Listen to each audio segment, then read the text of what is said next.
It kicks off on a skyscraper rooftop dead of night. High stakes.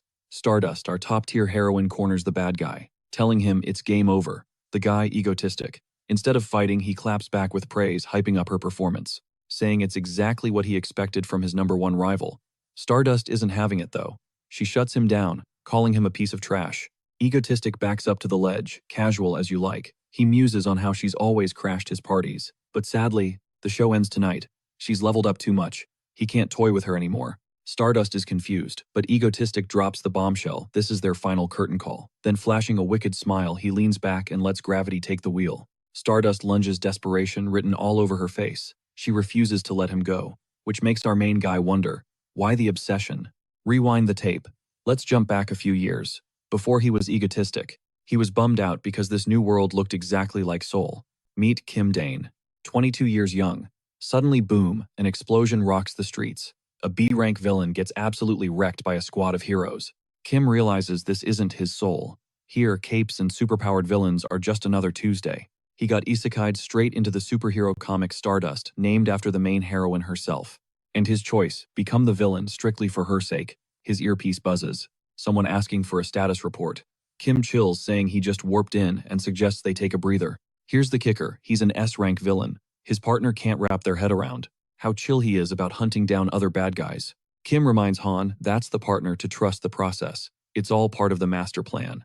Using his meta-knowledge of the original plot, he knows these small fry villains turn into major threats, and he's not about to let those scumbags traumatize his absolute favorite character, Stardust, a second time. So he's spawn camping them while they're weak. Han signals the target is stationary. It's go time. Kim grabs his gear, thankful he rolled the perfect stats to pull off this heist. First skill, teleportation. Second, telekinesis. He locks onto the A-rank villain with terrifying precision. Looking like a boss, he bids farewell and permanently uninstalls the guy from reality. On the table, blueprints for a mall. This creep was plotting a massive terror attack. The target was Rhino, a future S-rank heavy hitter in the story's second act. A total psycho in a rhino mask who was destined to crush hundreds of innocent lives. Han interrupts neighbors called the cops and the Hero Association. Because of the noise, he's got 5 minutes to vanish. Kim appreciates the heads up, even if Han weirdly demands he pick up a melon on the way home.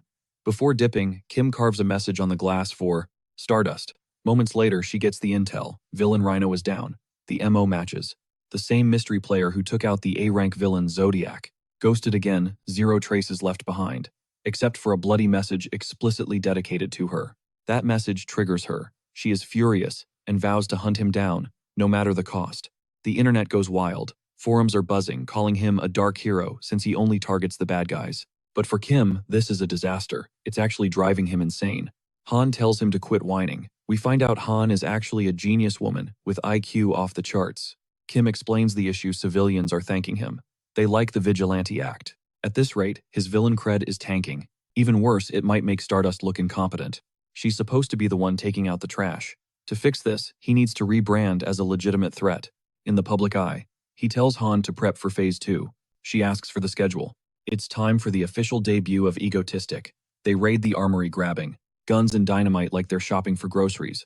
Cut to a crowded skyscraper. Egotistic hijacks every public screen. He introduces himself with flair, admitting he's the one who deleted those previous villains. But tonight, he points to the massive structure behind him. Panic sets in as viewers realize they're locked in. Nobody can change the channel. While one hostage clocked that they were trapped in Tower 127, Egotistic flipped the script, flashing the feed of Building 61. His message was clear. Both skyscrapers are sitting on a massive pile of C4. Panic instantly swept through the hostages like wildfire. But even as the adrenaline kicked in and they scrambled for the exits, the elevators were dead, and every terrified expression was being live-streamed by dozens of cameras trained right on them. Egotistic officially kicks off the game, taunting Soul's protector to come stop him. But here's the twist. Stardust was already closing in. Egotistic immediately starts checking his fit, making sure his villain drip is absolutely flawless. The guy is literally shaking, not from fear, but because he's finally about to meet his ultimate bias in the flesh. Stardust sticks the superhero landing crashing into the scene. Her aura alone leaves Kim totally starstruck. This A-rank heroine hits way different in real life than in the comics. She's so stunning that Kim's brain short-circuits and the two just stand there in silence. Flashback time. Kim remembers waking up in this universe battered and bloody in some random alleyway. To make matters worse, he had 0 clue where he was. It wasn't until he stumbled out and saw a massive Stardust billboard that the realization hit him. He'd been isekai'd right into the world of his favorite comic. Originally, he planned to grind his way up as a hero to stand by her side. But after analyzing the plot, he realized playing the good guy wouldn't be enough to save her, so he chose the villain route to protect her from the shadows. Stardust glares at him like he's trash, but as she moves in, he freezes her with a detonator switch. One more step and the skyline goes boom. But before the standoff continues, we cut to Kim, back in his world at 15 binging movies. He always thought the villain in that specific film was a total psycho, so he decided to method act that exact persona to get under Stardust's skin. And honestly, he nailed it. Even though she's fuming, she's completely checkmated. The reason Stardust didn't just speed blitz him, simple. A few minutes ago, he read her like a book. He bluffed that he's got a partner hidden away with a backup detonator ready to flip the switch. He advised her to drop the tough guy act, asking how she likes this chaotic stage he built just for her. Stardust demands he let the civilians walk, promising that if he complies, she'll go easy on the beatdown before arresting him.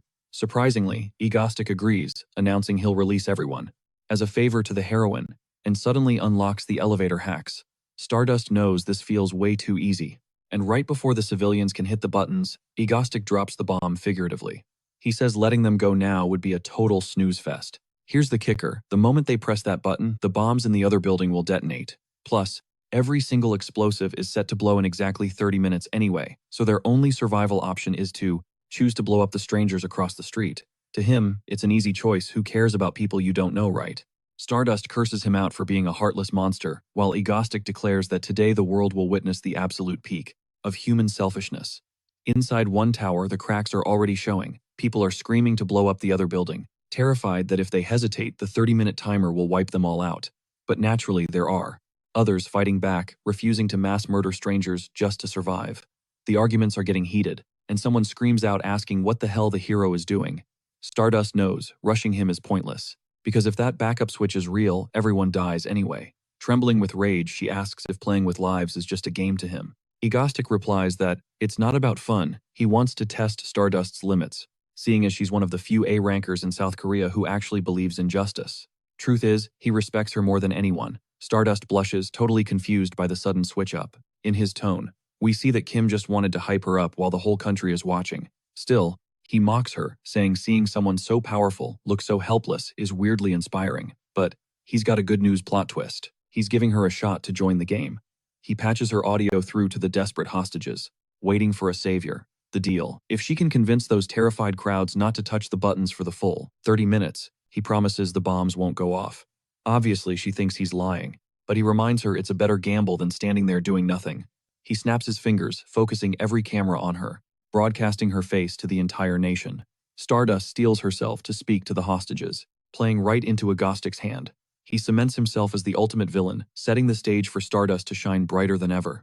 Ella steps up to the mic, delivering a tearjerker of a speech, begging the crowd not to give in to the darkness.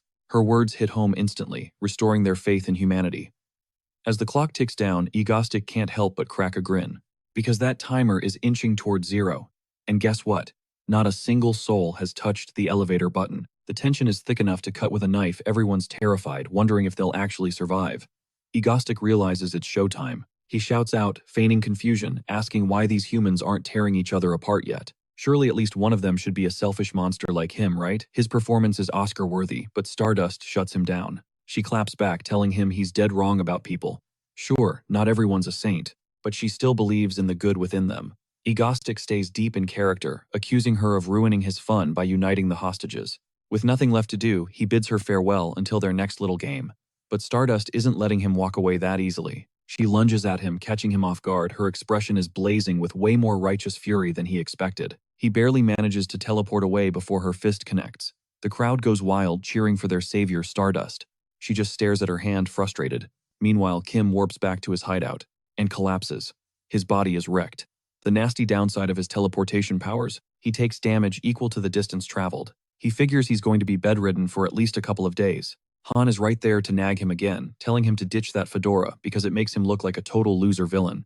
Kim begs for a glass of water, feeling like he's knocking on death's door. She storms off in a huff, telling him to crawl over and get it himself.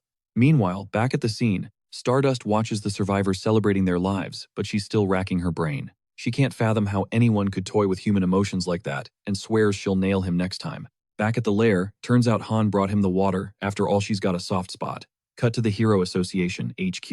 The brass is watching the news declare Agostic as South Korea's public enemy #1. They're scrambling because they know almost nothing about him. Their best guess, he's likely based in Seoul, and that creepy mask of his has high-tech perception-blocking features. President Park kicks off the debriefing on the recent chaos. They skip over the 2 dead villains since that's old news. One of the aides steps up to break down yesterday's incident. He lays it out, looks like those bombs were planted on the building's exterior way in advance. The guy definitely used his teleportation powers to prep the stage before anyone noticed. Analysis confirms the explosives were custom jobs packed with enough juice to level the whole structure. Park is skeptical. He can't believe Agostic built those alone. He asks about the broadcast hack. The aide shakes his head. Whoever hijacked the signal bypassed their state-of-the-art security like it was nothing. They've got no database records on any metahumans with transmission wave abilities. The only logical conclusion, Agostic has a partner, a tech wizard with elite skills. That same partner probably built the bombs too. Then there's the obsession factor. Agostic is fixated on Stardust. He left a message for her at a previous crime scene, and during this attack he was dropping way too much specific intel. President Park turns to Stardust, asking for her read on the guy. She doesn't mince words. He's a psychopath who gets off on manipulation and has the firepower for mass destruction. He's a textbook supervillain, plain and simple. Flash forward 2 days. Kim is still hurting, but he manages to drag himself out of bed. Han immediately yells at him for chugging juice, straight from the carton. He lies about using a glass, then remembers who he's dealing with. In the original webcomic, Han is a genius hacker destined to become an S-rank villain. She starts chewing him out, reminding him it's her house. He's acting like he owns the place. Kim fires back that he's the one funding this entire underground operation. So technically, they're square. Han ignores the logic and demands he stop drinking like a savage. Kim agrees, patting her head like a little sister. Suddenly, she grabs him and drags him to the command center. Something big is happening. She points to the screens and asks if he remembers Lee Subin. Kim nods. That's their third accomplice, the deep web fangirl, who's obsessed with him. Han pulls up a live feed. The followers of Agostic have launched a terror attack in Incheon, and they've taken hostages. Hostages and a bomb rigged to blow the whole building sky high. Kim is betting everything that Lee Subin is trapped in that mess. But Han drops a bombshell. She's not a victim, she's an accomplice. A shaky, nervous one, but still with them. And these guys, they aren't interested in talking. They just want to watch the world burn. Police reports confirm at least 3 bodies already on the floor. Plus, around 300 civilians are held captive inside. Kim is absolutely livid. He's got one golden rule: civilians are off limits. Looks like he's going to have to go in there and take out the trash himself. Han is locked and loaded to assist. As for Lee Subin, he'll figure out her fate once he sees the situation with his own eyes. Meanwhile, Stardust is already on the scene, staring down the blazing inferno and begging HQ for the green light to engage. Denied. They tell her to hold her horses until the cops try one last negotiation. Stardust is confused. This screams Agostic, but it doesn't make sense. Usually this kind of chaos is reserved for villains with actual superpowers. But Agostic, he doesn't need powers. He's using straight-up explosives and a live stream just to get under her skin. It's a play to turn the public against her. Suddenly, HQ buzzes in Agostic has arrived, and the whole thing is trending live on YouTube. Stardust pulls up the stream instantly, and the chat is already exploding with comments. Inside, the masked goons train their guns on Kim, demanding he identify himself. But the realization hits them fast. Holy smokes, it's Agostic in the flesh. The criminals light up thinking the big boss is here to save their hides. Big mistake. Agostic is fuming mostly because his body is screaming in pain from that teleportation stunt. His death glare alone sends shivers down their spines. The tension spikes when Agostic bursts into maniacal laughter. Simultaneously, Han feeds him the intel. Guy by the pillar holds the detonator. With that target locked, he absolutely obliterates the guy to snatch the device. Savage. The other thugs panic, thinking he's a cop engaging in cosplay, and aim their weapons at him. But then, every single gun twists around in their hands, pointing right back at their owners. Telekinesis for the win. Agostic sneers, telling them he'd never have. Clueless morons like them as minions. Bam, all the criminals get taken out by their own weapons in a split second. The chat goes wild. Some think he's a twisted hero, while others aren't buying the good guy act. Back outside, the Hero Association finally gives Stardust the go-ahead. Save the hostages, capture Agostic. She doesn't hesitate and charges into the building. Meanwhile, Lee Subin is still holding a gun, trembling while Han updates Kim, confirming that the girl was dragged into this nightmare against her will. She didn't hurt anyone. Agostic steps up and rips off her mask, revealing Lee Subin's tear-streaked face. She's a mess, just repeating, "I messed up," over and over. Agostic cuts her off cold. "Keep crying and I'll blow your head off." That shuts her up real quick. Then Kim turns to the terrified hostages and actually apologizes. Even though he didn't plan this, he feels responsible for these copycat psychos using his brand. Everyone is stunned, a villain, apologizing. He drops another bombshell, he's paying them for their trouble. And for the families of the 3 victims, maximum financial compensation. Then it hits him digital paper trail. The cops could track the money transaction. But he figures Han is a wizard, she'll scrub the data. Speaking of Han, she's screaming in his ear to grab the girl and bail immediately. Kim follows orders, scooping the girl onto his shoulder like a sack of potatoes. But walking, it's pure agony. His body is still protesting the teleportation with every step. Just his luck, boom, something crashes into the building with the force of a freight train. It's Stardust making an entrance. Cut to the next day at Yeonji University. A student is scrolling through news reports about the hostages actually getting their hush money. That student is Haru Stardust's secret identity. She's having flashbacks to crashing that party yesterday and locking eyes with Agostic. She launched herself at him for the takedown, but he dodged her like a pro. Truth is, he didn't dodge. His legs just gave out from the pain. By the time she recovered to strike again, he was gone. Poof. Vanished. Just thinking about it gives her a migraine. Her friend and senior, Chae Yoon, guesses the coursework is stressing her out. Haru waves it off, claiming she just spaced out for a second. Here's the kicker. She uses a high-tech perception filter when she suits up as Stardust. It keeps her identity safe, so nobody knows the city's savior is just a college kid. But lately one problem is living rent-free in her head. Agostic is spiraling totally obsessed with why he even bothered saving those civilians. Chae-yoon pulls at her cheek to snap her out of the trance, telling her to quit with the long face. To fix the mood she treats her to. Mango bingsu, the ultimate comfort food, and Haru's absolute favorite. Suddenly, Ghost's image flashes in her mind. Haru's face darkens, realizing not even sweet mango can fix this mess. Her rage boils over until snap she crushes her pen. She just can't believe that guy is living rent-free in her head. Just another reason to hunt him down. Eventually, they dig into the dessert and Chae-yoon thinks Haru actually looks kinda adorable. Meanwhile, across town, Agostic leads Lee Subin to a seemingly average house. But he points out a hidden mechanism near the entrance that reveals a secret door. Once inside, they step into an elevator where he punches in the code. They descend dozens of floors underground. Welcome to the ego base. Han snaps at him to stop naming her house without asking, but Kim hits back with, "What's yours is mine." Trying to act cool, he leans back and smashes his knee against the special bed. Ouch, Han suggests. He cut the act and just rest. Kim begs for a break, teleporting with a passenger is twice as draining. He's wondering why he even recruited her, but right now, this fatigue recovery pod feels like heaven. He shoots a thumbs up, a random gesture that leaves her totally confused. Just then, Lee Subin wanders in and sweetly asks Kim if he wants a snack. He's floored she went shopping casually while being a wanted criminal. She claims her bangs hit her face, which honestly makes her look even sketchier. Han drops everything to grab her. Malona ice cream. Kim realizes the truth. Han only called the rookie to run errands. He calls her out on it. Han claims she needed help, but Kim fires back that maybe she should have called before the girl committed a crime. He vents his worry that this unstable kid might just snap and shoot up the place. Han shuts him down, clarifying she's not like that, those guys dragged her into it against her will. Lee Subin panics, realizing they know her name. Han reveals she knows everything. Her parents were researchers at the Yanan group. Personal intel that terrifies Subin. Han explains she saw her web posts and doxed her easily because her security blocker was full of holes. She also knows about the vendetta, since Subin posted threats against Yeonjun for what they did to her parents. Ironically, Han is also hunting Yeonjun leaders to settle some personal scores. She won't stop until they're crushed, and she asks if Subin wants in. Kim is stunned. Lee Subin is a Yeonjun victim just like Han. He managed to convince Han by promising revenge, but his real motive was stopping Subin from becoming a future S-rank villain. As for Lee Subin herself, he doesn't remember her from the original canon, meaning she was a total background character, proving she's harmless. Suddenly, the two girls start sobbing in each other's arms, bonding over their shared trauma. Kim didn't see that coming. Han's tough exterior completely melted. Still, it's not a bad sight. He decides to drift off and give them some space. Downtown in a restaurant, a woman is sobbing because some creep is forcing her to stay. The guy scolds her for ruining his appetite, acting like his creepy crush is harmless. A cop steps in, responding to an assault report to drag him to the station. But the guy tells them to beat it, since he's in the middle of a meal. The cop grabs his shoulder to arrest him, but suddenly the guy emits a red glow. In the blink of an eye, the officer is standing on the roof of a skyscraper. Up there, the aggressor kicks him off the ledge, warning the police to think twice before messing with him.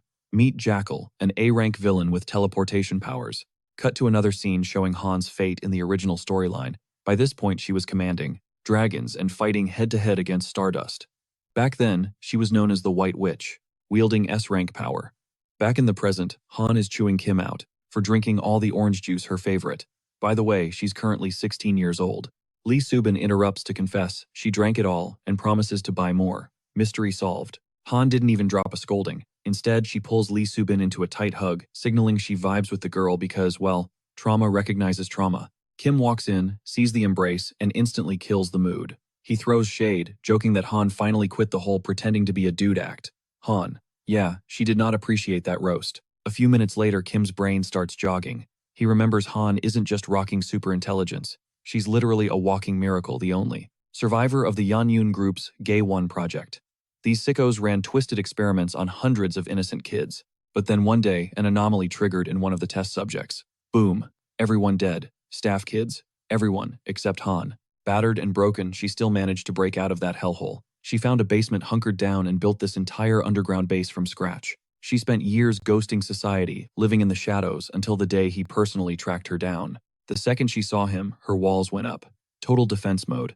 So he cut the small talk and went straight for the jugular. He offered her revenge. Funny enough, their goals aligned perfectly. Han was still acting sus, so he reached out a hand, showing her he wasn't there to hurt her. He was there to save her. See, in the original timeline, Han turns into a psychotic S-rank villain, fueled by a twisted need for payback, only to end up dead in a ditch. Total bad ending. Kim wasn't about to let that slide. Sure, he turned her into a villain now as his accomplice, but at least he's steering her toward a better path. Back in reality, Han realizes Kim is staring blankly at a screen. Not that his pea-brain could understand the code anyway. Inside his head, though, Kim is profiling Lee Subin. Poor girl lost her researcher parents way too young. Despite that, she supposedly hacked her way into a prestigious university through pure self-study. Her major computer engineering. Looking at the future roadmap, she's destined to become the tech support backbone for all of Han's hacking ops. At first, he was hesitant to draft her, but the moment he tasted her cooking, sold. Welcome to the team. Han pulls out a beetle-shaped tracker. This bad boy was custom-built for their main character of the day. The target, Jack Chul, an A-rank villain. Kim lets out a curse. Why did it have to be a teleporter? The worst part is, this guy is broken. He can spam short-distance blinks infinitely with zero cooldowns or side effects. It's a nightmare matchup because Kim can't lock him down with telekinesis. Han chimes in, saying they need to delete him because he's such a headache. Kim isn't exactly hyped about it though, mostly because she has no clue how much physical pain teleporting causes him. Fast forward a bit, he's already on site for the ops.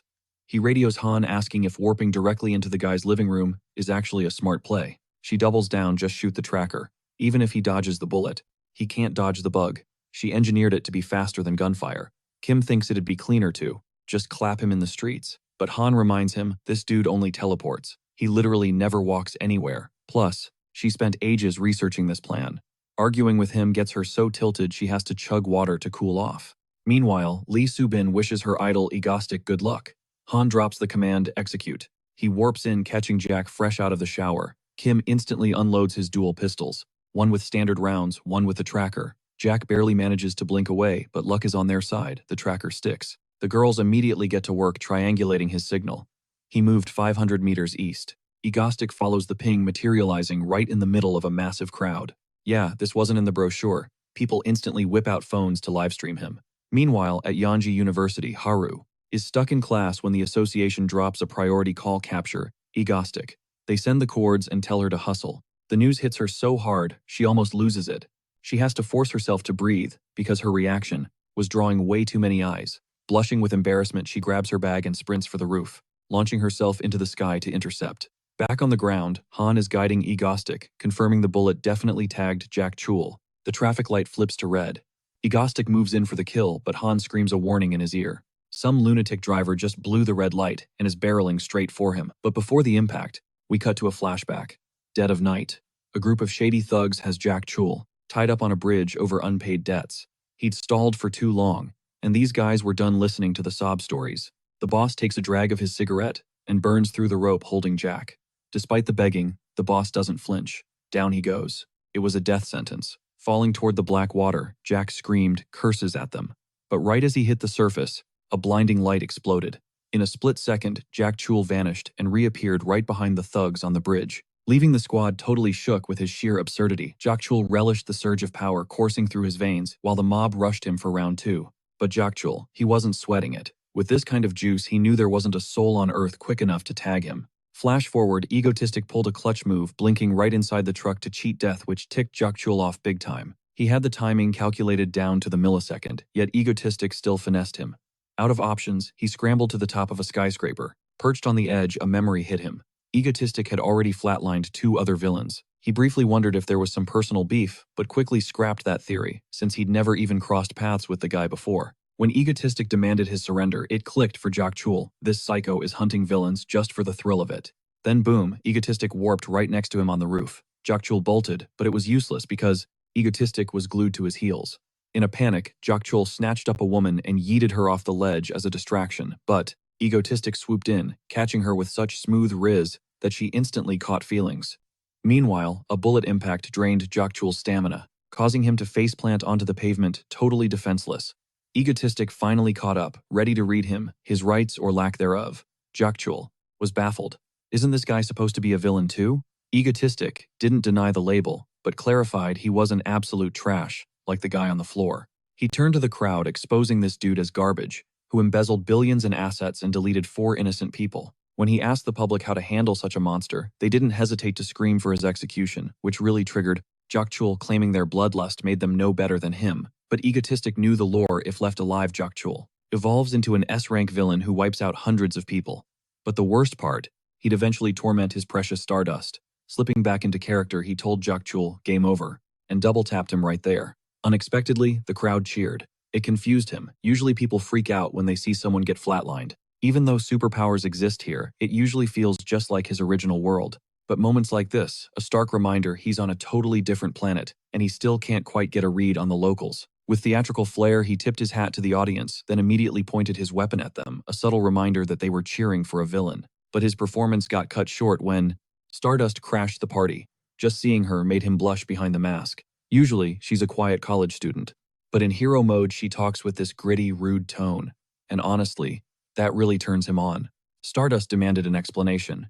Egotistic shrugged, claiming he just deleted a teleporting psycho who murdered innocents. Basically, he did the hero's job for them. Stardust didn't vibe with that. She exploded with rage, while Egotistic pointed out that heroes are authorized to neutralize A-rank threats. She snapped back. "So are you a hero now?" Realizing they were being live-streamed, he saw the perfect opening to glaze her up and boost her public rep. He started monologuing about how he admires her unshakable sense of justice. Totally different from him, an outlaw taking the law into his own hands. However, the speech backfired hard. The crowd started hyping him up for catching baddies, laws be damned. He totally didn't see that coming.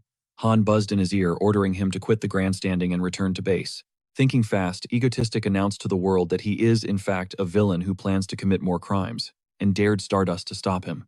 Then he dipped before he could mess up the narrative any further. Stardust stood in silence, staring at Jakchul's lifeless body, her mind racing with conflicting thoughts. Meanwhile, Kim made it back to the underground hideout, physically unable to move a muscle. A panicked Lizabin demanded to know what happened. Han explained it was the backlash from his teleportation ability. Together, they grabbed his arms and dragged his limp body to the recovery pod.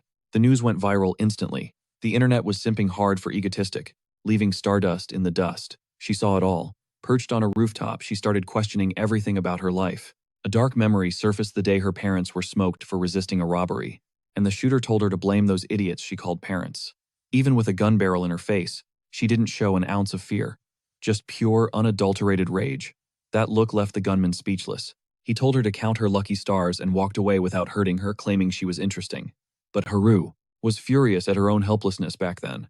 If she had the power she has now, she wouldn't hesitate to delete that scumbag from existence. Right in the middle of her breakdown, a lightning bolt literally nuked her from the heavens, but instead of frying her, it triggered a total metamorphosis, gifting her golden locks and her signature god-tier powers. Meanwhile, back at the Agostic HQ, Kim was groaning in bed when Han realized the boss was finally awake. Hype levels rising, he shoved a screen in Kim's face, insisting he listen to the latest buzz while he eats, because the news cycle has been compiling a highlight reel of his actions so far. First off, he absolutely did 2 A-rank villains. Then he pulled a massive save for hostages in a building hijacked by criminals. And get this, he even cut checks for the victims. He also flatlined that teleporting A-rank baddie, the one heroes claimed was basically impossible to catch. And according to the media's hot take, Egostic isn't giving off villain vibes. In fact, his approval rating is insane. His post has over 7,000 likes and only 12 dislikes. On the flip side, the internet is dragging Stardust, saying she's contributing zero value and that Egostic is way more based. I mean, the guy soloed 3 A-rank threats. Kim is confused why Stardust is getting so much hate, and Han thinks it's because she's the slacker among the A-rank trio. Shadow Walker and Icicle are out there saving hundreds, single-handedly, while Stardust crickets. Or at least that's the narrative the keyboard warriors are spinning. And, the cherry on top, they opened an Egostic fan cafe. Kim can't fathom what kind of weirdos simp for a villain, so he hopped up, decided to flip the script. He tells the crew to gear up because their next raid starts immediately, and they're going to show Korea what a legit villain looks like and who the real hero actually is. Meanwhile, Haru was chilling with her mango juice until her vibe was ruined by overhead gossip claiming Egostic is superior. It hits her right in the feels because she's trying her hardest and doesn't get the toxicity. She literally slapped herself to snap out of it. And her bestie, Chaeyoung, asks why she's beating herself up. Ignoring the self-inflicted violence, Chaeyoung wants to show her something hilarious that's trending hard, the official Egostic fan cafe. Haru is shook that Chaeyoung is actually standing this guy, but then her friend flags her down. Egostic is live streaming right now. Immediately, the association buzzes Haru to report to base, then deploy to the scene. She jumps up and sprints off mission locked catch Egostic. Down by the train tracks, Kim made his grand entrance, and to his shock, the crowd actually cheered for him. He grabs the mic, acknowledging that apparently everyone sees him as some kind of hero. They even made a fan club for him, but he thinks they're confused, reminding them he's a villain with a capital V. To prove it, he grabbed innocent bystanders and tied them to the tracks with the train barreling down as we speak. He knows for a fact. Stardust is watching the stream, so he breaks down the rules of the game. It's a classic trolley problem. Leave the lever alone and save one person while 5 die, or sacrifice the one and pull the lever to save the 5. Oh, and if she tries to save everyone, the train derails. Game over. That means her only logical move is to pull the lever. Stardust burst onto the scene, ghosting him for now, fully aware that unbinding the hostages endangers every passenger on board. Despite the crushing pressure, she racked her brain for a miracle solution, while Egostic watched with glee as the train lights appeared. The livestream chat is screaming for Stardust to pull the lever. Pure math. 1 life lost is better than 5. Kim gets their logic, but he knows exactly how Stardust is wired. Lee Soo-bin panicked seeing Stardust sprinting head-on at the train, but Egostic told her to keep driving, assuring her the heroine won't attack. He yelled at the camera that Stardust is insane, she's gonna get splattered. Still, she planted her feet on the tracks to tank the train, physically betting she could stop it and save everyone. The protagonist noticed the train was actually speeding up, so he ordered Lee Soo-bin to hit the brakes, but she had passed out from sheer terror. This just went totally off script, and now Stardust is in mortal danger. A few minutes ago, as the train approached, Egostic predicted she'd choose the stop the train with brute force option, so everything was going to plan. He recalls how annoying it was setting up the hostages on the tracks, and doing it in broad daylight meant a million things could have gone wrong. But he was proud of the setup, reasoning that in the original canon, Stardust levels up by beating villains, but the trauma wears her down. Since he killed those villains, she lost her XP. So he designed this controlled training session to help her grind. It was all a calculated setup to power level her stats. He played it up for the cameras, bluffing that she'd be absolute toast if she went straight for the train. But deep down, that was exactly the endgame he had in mind. Let's be real, Stardust's flight mechanics and physical specs are still pretty mid and barely scratch A-rank territory, so there's no shot she stops that locomotive with her current build. However, she's unlocking a hidden passive skill nobody talks about. Her power output scales exponentially during a crisis event, so she should be able to clutch this. But then he noticed the train was gaining speed way too fast and Lee Soo-bin was out cold. That was not in the script. If innocent bystanders get deleted, Stardust wouldn't just lose her easy mode. She'd enter a PR nightmare hellscape. Egostic is entering panic mode. He's clueless on the next move. But Stardust proved she's the main character for a reason, engaging every single muscle fiber. Even her boots were tearing up the asphalt from the sheer G-force she was exerting. Egostic could only pray she'd stick the landing. And then, against all odds, Stardust pulled off the miracle stop just in time to save every single soul. Egostic was hyped beyond belief, and now, he needs her to look like an absolute boss for the livestream. Meanwhile, she's running on fumes from that surreal feat of strength she just pulled. Her pose was so iconic that Egostic couldn't even hide his inner fanboy. But he snapped back to his villain persona, instantly playing it cool. The script went off the rails, but the ending, perfection. A few eagle-eyed viewers caught Egostic screaming like a cheerleader, but the majority were too busy simping over the heroine they used to trash. Mission accomplished for Egostic. The whole chat started standing. Stardust, who leveled up purely through her determination to save lives. But that stamina bar hit 0. She couldn't even stay vertical and face planted into the ground. Egostic didn't hesitate. He blinked to her side instantly to check her vitals. Stardust threw some curses at him with the little energy she had left, but he just chilled her out, telling her good game, well played, and gave her the win for the day. He's logging off now so she can rest easy. Besides the backup, heroes are inbound to support. She finally blacked out, and Egostic turned to the camera to sign off on today's raid. However, once the stream cut the internet, started vibing with some suspicious tension between them. Next morning, Han woke the squad who were still completely drained from yesterday's grind. Han couldn't believe they were lagging this hard after just one raid. Anyway, she woke them up with a 5-star luxurious breakfast.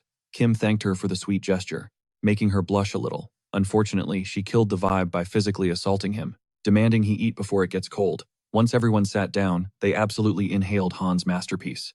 Post-meal, she flicked on the TV to catch the morning update. She was curious about the headlines from yesterday's chaos. Kim was sure they'd branded him public enemy number 1, but Han burst out laughing at the screen. The whole world is saying they're a couple. The news dropped receipts showing a screenshot straight from Egostic's own livestream. That totally screams romantic tension between hero and villain. Haru shattered a glass watching it. Neither she nor Kim could figure out how the hell they reached that conclusion. The media calls Egostic Korea's most trending villain. Yet the rumor mill says he's dating Stardust, the rising supernova, the smoking gun. They found a note from Egostic in Rhino's room, calling it a gift for her. And the biggest clue was their chemistry on the train tracks.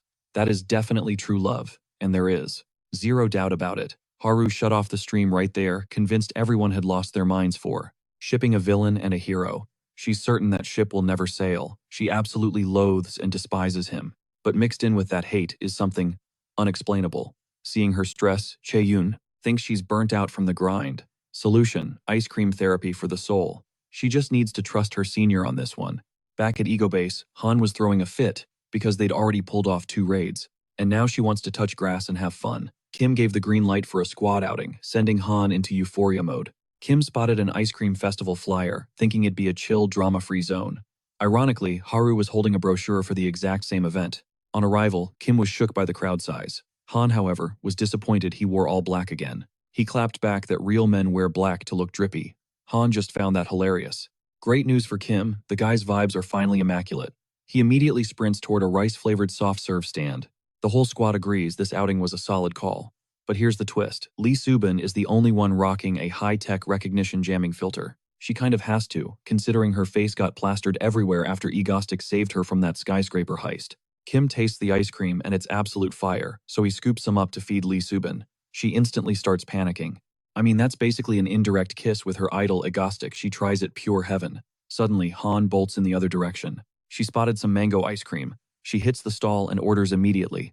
The vendor gushes, saying she's just as adorable as her parents, obviously referring to Lee Subin and Kim. Kim just rolls with it, but Han roasts him, saying he looks old enough to be a dad.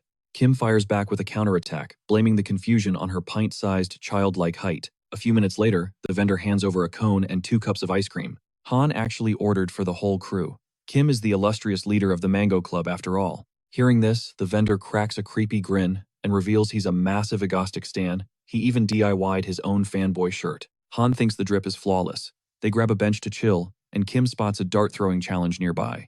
He flexes to the girls, claiming he used to be a sniper with these things. Time to show off some insane skills. Han just prays he isn't planning to cheat using his telekinesis. Kim looks a little too guilty at that comment. The stall lady announces the jackpot hit 10 bullseyes, and you win a massive 10-story ice cream tower. Han is eyeing the teddy bear instead. The lady clarifies that first-place winners get to pick whatever prize they want. Kim promises Han that bear is as good as hers. Internally, he's 100% planning to use telekinesis so he doesn't miss a single shot.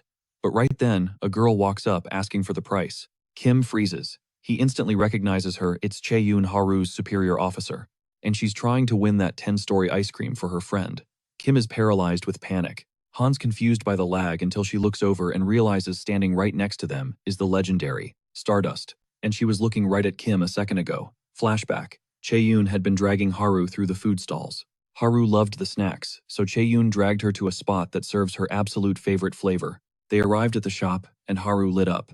It was a mango ice cream specialist, but her mood tanked the second she realized the vendor was a hardcore Egostic fanboy. She was visibly salty. Still, she admitted she's having fun. It's been ages since they just chilled and enjoyed the scenery like this. That's when Chaeyoon spotted the dart challenge booth. Haru was down to play. That brings us back to the current standoff. Haru notices the main group. She assumes Han is the niece of the guy beside her, who gives her major deja vu. Chaeyoon snaps her out of it to take her shot. Haru nails the first bullseye without breaking a sweat. Kim starts analyzing. Stardust has super strength and flight, but that's not the scary part. Her entire body is a weapon. Right now she just buffs her strength, but eventually she'll level up and unlock a sixth sense, a hyper-developed intuition. Basically, she'll instinctively detect anything suspicious. Even now, she might realize he's egostic. If that happens, it's straight to prison for everyone. Suddenly, Chaeyoon cheers her friend, just hit all 10 darts perfectly. The vendor hands over the 10-story cone. The lady turns to Kim, asking if he's gonna throw or just stand there. He stammers, claiming the blonde was so good he got distracted. But he's ready to lock in now. Sweating bullets, he assures Han he's about to display some masterclass technique. No telekinesis, though too risky. He grabs all the darts to throw them at the exact same time, just hoping to escape fast. Miraculously, he hits every single bullseye. Everyone is stunned, and Chaeyoon is shocked someone else is on Haru's level. The vendor brings the teddy bear, but Kim's crew is already dipping to avoid getting caught. Chaeyoon tells Haru to grab the bear so they can chase the owners down and return it.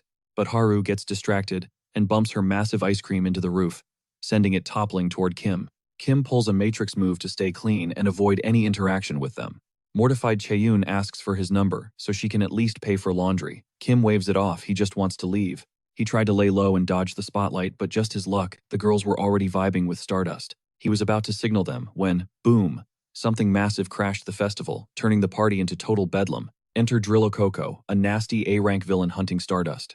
Kim didn't hesitate, snatching up his crew instantly. Something was off. This dude wasn't supposed to show his ugly mug, yet the original timeline was officially broken. While Haru whisked Chaeyoon to safety, a terrifying realization hit Kim like a truck. There was zero chance Stardust could make it to the association for her identity protection filter in time. The real kicker, she's the type to dive headfirst into danger right now. If she fights barefaced like she did in the original canon, it triggers the root of despair. Kim wasn't about to let that tragedy replay, no matter the cost. So he made a move. He warped the girls straight to Ego Base, suited up in record time, and barked orders at Han to fire up the livestream. He completely ignored her concern, no time for feelings. Back at the chaos, Dryla Coco was raging, screaming for Stardust to show herself. Suddenly, Egostic's voice boomed over the speakers, introducing himself as South Korea's public enemy #1. He audaciously asked Dryla Coco, who gave him permission to crash his turf. The crowd went wild, totally hyped by his arrival. They didn't buy his bad guy act for a second. To them, he's practically a hero, especially when he trash-talked the monster, guaranteeing its defeat. But hold up, let's rewind 3 years. Inside the Hero Association conference room, they were briefed on the anti-recognition filter. It's high-tech stuff passed through the device, and a digital veil masks your identity, making your face a blur for a set period. But there's a catch if you show your real face to someone you know. The filter glitches out. And obviously, if a hero drops their mask to the public, it's not just a career ender, it's a life destroyer. That's the golden rule every hero must obey. Back in the present, Haru did the math. It was way too late to hit up HQ for the filter, but she didn't sign up for the hero life to run away. Exactly as Egostic predicted, she chose to fight identity be damned. On her way, she noticed the crowd buzzing with excitement over the arrival of Korea's swaggiest villain. Which brings us back to Egostic's grand entrance. He knew the canon lore Stardust originally revealed her face here, and her life became a living hell. Maintaining a normal life is crucial for a hero. Dryla Coco clocked him immediately. It was that same guy who's always flirting with Stardust. The monster leaped up the building, convincing the crowd he was fighting for the heroine's heart. Reaching the top, the beast snapped its massive jaws to swallow Egostic whole, but he blinked away with a teleport. The monster kept the pressure on, but Egostic used the warp to deliver a nasty counterstrike right to its skull. Enraged, Dryla Coco roared at him to stop jumping around like a maniac and fight fair. Egostic just shrugged. He had to remind the beast that, well, he is a villain. The audience still wasn't buying his evil persona. He realized he needed a solid narrative to justify why he was there. Otherwise, the misunderstanding would just get worse. So he loudly asked the monster why it attacked. Dryla Coco growled that he was after Stardust, but since Egostic seemed interested in her too, they were now rivals. Egostic was confused by that logic, but the crowd ate it up. Now they were 100% convinced the two were fighting over a girl. Dryla Coco's rage spiked when he remembered Egostic's earlier threat about invading his turf. Egostic tried to backpedal, but it was way too late to de-escalate. The beast began charging massive energy in its maw. Egostic recognized the move instantly, the extreme splash. The monster unleashed a devastating energy beam to roast him alive. Luck was on his side. He warped out of the way just in time, knowing full well a direct hit would have been game over. Next, he unlocked the heavy gear on his shoulder, revealing an arsenal of floating guns. With a slick flick of his wrist, he unleashed a lead storm on the target. When the clips ran dry, Drilicoco emerged from the smoke angrier than ever, roaring that petty bullets couldn't scratch him. Egostic casually swapped his face gear for a gas mask, noting that the gunfire was just bait to make him drop his guard. Mid-roar, he tossed a grenade straight down the beast's gullet, K-boom blown to bits from the inside out. Egostic remembered that in the original canon that monster's armored hide gave Stardust hell, so obviously he came prepared with a cheat code. The Drilicoco hit the pavement. Game over. Now the livestream chat is blowing up, demanding the association give Egotistic his flowers and recognize him as a legit hero. As his weapons clattered to the ground, Egotistic's whole body started trembling, uncontrollably. He pushed his limits way too far. He wanted to stash his gear using telekinesis, but his mana tank was running on empty. Then it hit him. The camera was still rolling. He faced the lens and claimed he only smoked the monster because it rubbed him the wrong way, swearing Stardust had zero involvement in this mess. But let's be real, the viewers could tell he was just saying the first excuse that popped into his head. Suddenly, Stardust blitzed onto the scene with her supersonic speed, demanding to know if he took down the beast. Egotistic confirmed the kill, and naturally, she pressed him for a motive. He shrugged, saying the creature wouldn't shut up about him trying to flirt with the mighty Stardust, and that really ticked him off. Then his voice dropped an octave. He warned her to never even think about stepping out, with her face revealed again. The second she does, her life turns into a living nightmare. Mic drop moment. He cut the live stream and instantly vanished using his signature teleportation, leaving Stardust standing there with a million questions. Meanwhile, back at Ego Base, the toll of spamming teleportation finally caught up to him. His body was wrecked, and he blacked out cold, forcing the girls to rush in and save him. Back at the scene, Stardust spotted a fragment of Egotistic's shattered mask. She couldn't shake the feeling. How did he read her mind? She's desperate to crack his secret identity. The next day, she scrolled through the forums. The internet was buzzing and everyone was simping for Egotistic. Reading the comments was exhausting. Even worse, the guy's fan club numbers were skyrocketing. It felt like the whole world was Team Egotistic except her. Even the local ice cream vendor was rocking a shirt with his name on it. Remembering his kind words, she started second-guessing herself. Maybe she's the one who's got it twisted, not the fans. Over at Ego Base, Han was blaming Stardust for all the drama Kim was going through. The good news, Kim finally woke up back to his usual self. Asking why everyone looked so gloomy, Han didn't answer. She just grabbed him in a massive bear hug, relieved he was alive. Kim had been out cold for 3 days straight from teleportation burnout. Han laid down the law. He needed to be way more careful. He agreed, though he secretly found it hilarious that she actually cried over him.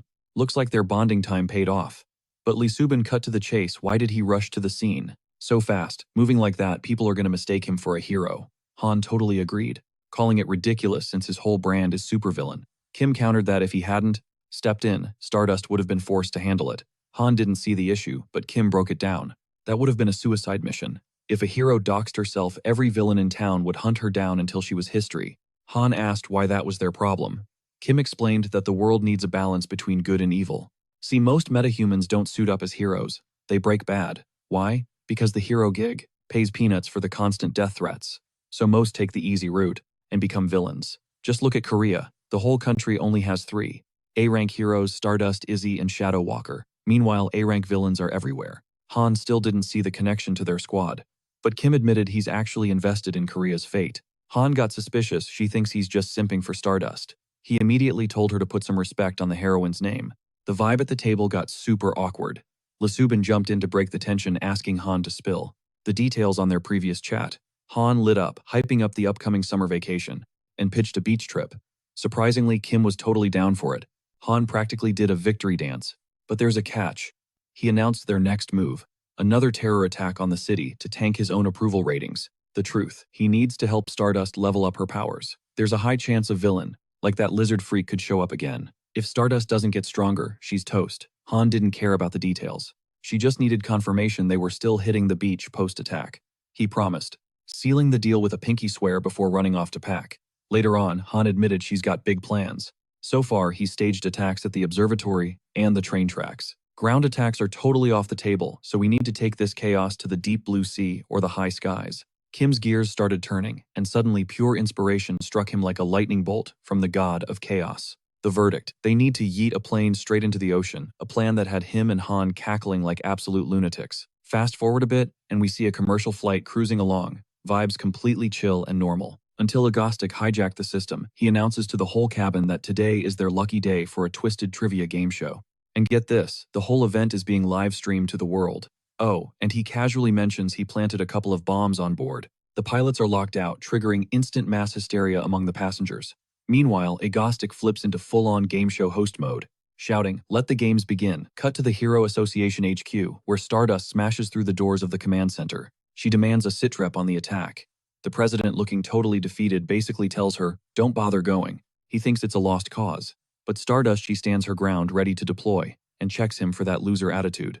Suddenly, a new challenger approaches. Stardust lights up, because it's Hyun, a.k.a. the legendary Shadow Walker, or the Night Lord. He tells the Prez he'll hit up Jeju Island Airport, but after that, he is crashing hard, because fighting in daylight drains his battery like crazy.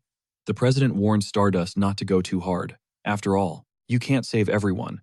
A harsh reality she knows all too well. Shadow Walker engages his dark warp drive.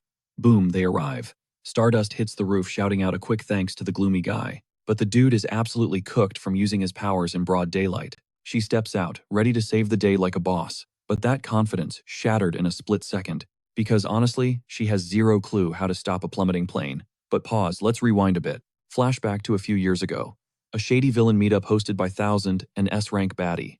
Plot twist: Shadow Walker stands up and straight up vetoes Thousand's master plan. Thousand wants to conquer all of South Korea. He thinks Shadow Walker forgot whose turf this is. Meanwhile, a minion is wondering, how did this guy even get in here without triggering an alarm? Thousand roars that this is his house, and launches a massive energy nuke. But when the dust settles, total confusion. Shadow Walker ghosted him. Suddenly everyone starts getting sucked into this creepy black goo. Thousand powers up to max level to stay guarded. But the darkness, it's dripping from the ceiling now. Shadow Walker drops from the shadows for a sneak attack. Thousand counters with his ultimate move, blasting. Energy beams in every direction. He thinks he flattened the punk, but joke's on him, he just nuked a decoy. The real Shadow Walker spawns right behind him, menacing aura on 100. He claims the turf as his own, drowning everything in shadow. That was him at his peak. Now, he's totally nerfed without his darkness field. Back to the present, Egostic spots Stardust crashing the party. So he drops the final question of the quiz. The passengers are literally sweating bullets. To get why, let's rewind 30 minutes. Egostic breaks down the rules of engagement. Everyone gets a text from a burner number. That is your hotline for answers. From now on, zip it. Silence is golden. If you cheat or yap, you are disqualified. Permanently. Question 1.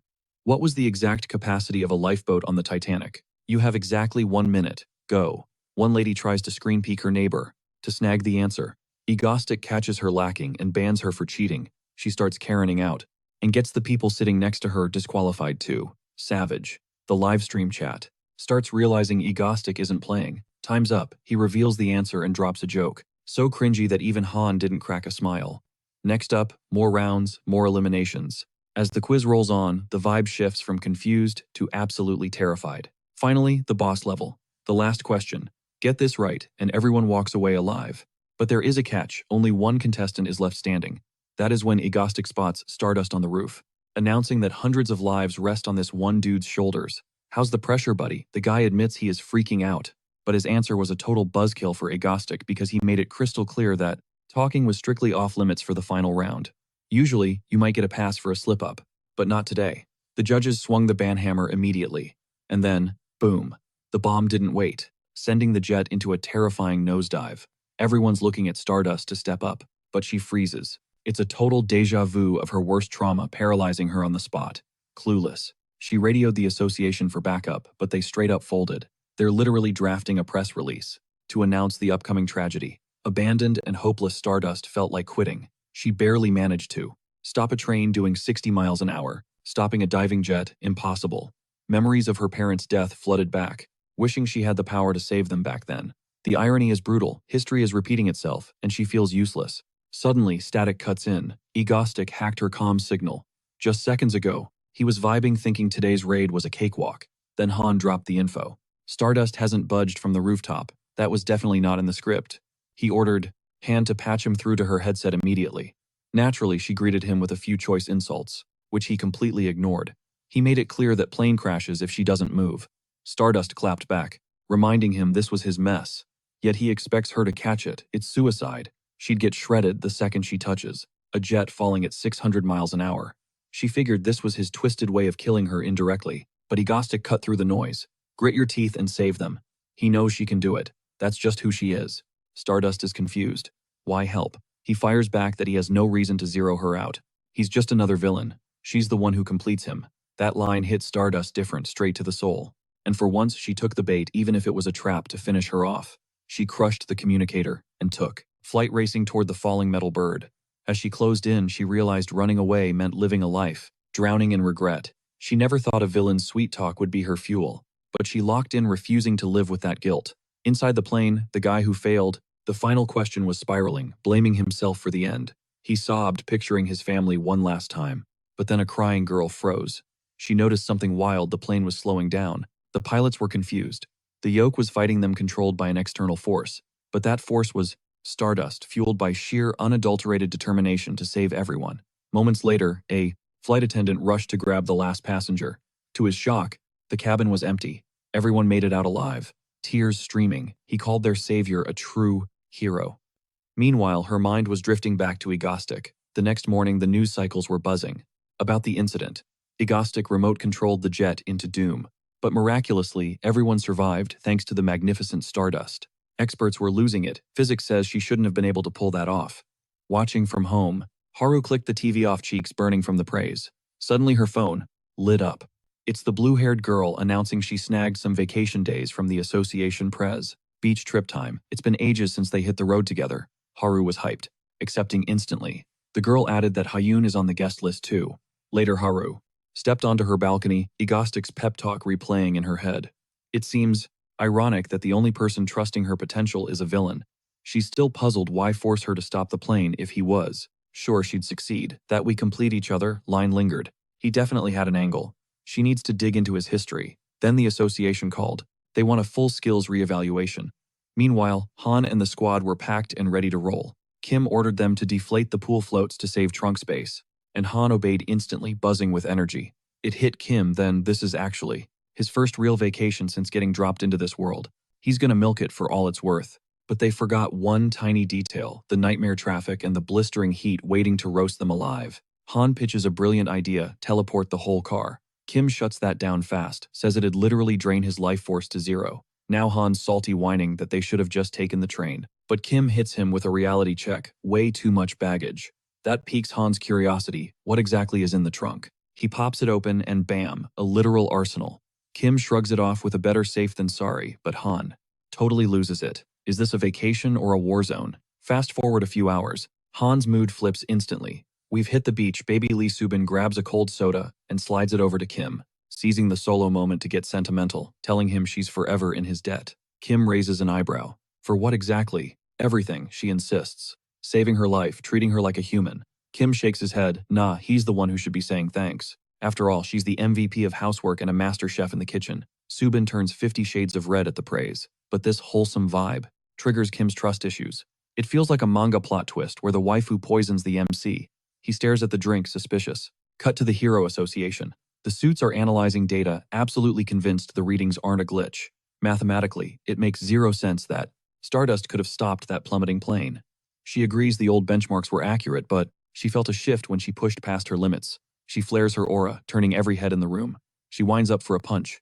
And boom, the shockwave leaves everyone floored. Confirmed, Stardust just leveled up. Meanwhile, back at the beach, Han spots the other two getting way too cozy. He calls them out immediately the second he stepped away. They started low-key flirting. Subin tries to play it cool and deny it, even though she's totally crushing on Kim. Han isn't having it, and demands squad participation. This is a family trip, guys. So Kim decides to play, by scooping her up with a demonic grin and yeeting her straight into the ocean. Consider us playing. Han emerges from the surf and slaps a handful of seaweed right onto Kim's face. Despite the annoyance, Kim realizes he hasn't felt this chill in ages. He embraces the chaos and launches a counter-assault on Han. With full force, full-blown beach war ensues. But as night falls, the vibe shifts.